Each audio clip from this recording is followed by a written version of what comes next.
સુરતમાં છેલ્લા ઘણા સમયથી ભારે વરસાદને કારણે ઠેર ઠેર રસ્તાઓ ચંદ્રની ભૂમિ સમાન બની ગયા હોય તેમ ખાડાઓ પડી ગયા છે। ત્યારે આ ખાડાઓમાં ભાજપના ઝંડાઓ રોપીને વિરોધ કરવામાં આવી રહ્યો છે। આજે યુથ કોંગ્રેસ દ્વારા રસ્તા પર ઉતરીને વિરોધ કરવામાં આવ્યો હતો, જેથી પોલીસે આ વિરોધ કરી રહેલા કોંગી કાર્યકરોની અટકાયત કરી હતી। સુરત યુથ કોંગ્રેસના પ્રમુખ મેહુલ દેસાઈએ જણાવ્યું કે પર્વત પાટિયા પાસે ગોપાલનગર સોસાયટીની બહાર મેઇન રોડ ખાતે ભારતીય જનતા પાર્ટીના ભ્રષ્ટાચારને ઉજાગર કરતા ખાડા પડેલા છે, જે લોકો માટે અત્યંત ત્રાસદાયી છે। તેની સામે અમે આજે વિરોધ પ્રદર્શન કરવા ઉતર્યા હતા।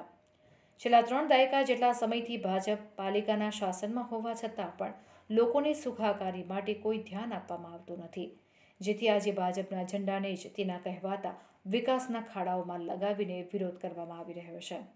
જોકે ભાજપ અમારાથી ડરતી હોય તે રીતે પોલીસને આગળ કરીને અટકાયતી પગલાં લીધા છે। સુરત યુથ કોંગ્રેસના પ્રમુખ મેહુલ દેસાઈએ કહ્યું કે ભાજપનો ભ્રષ્ટાચાર સામે આવ્યો છે। રોડ પર પેચ મારવાનું કામ કરીને લોકોને ભાજપ મૂર્ખ બનાવવાનો પ્રયત્ન કરી રહ્યું છે।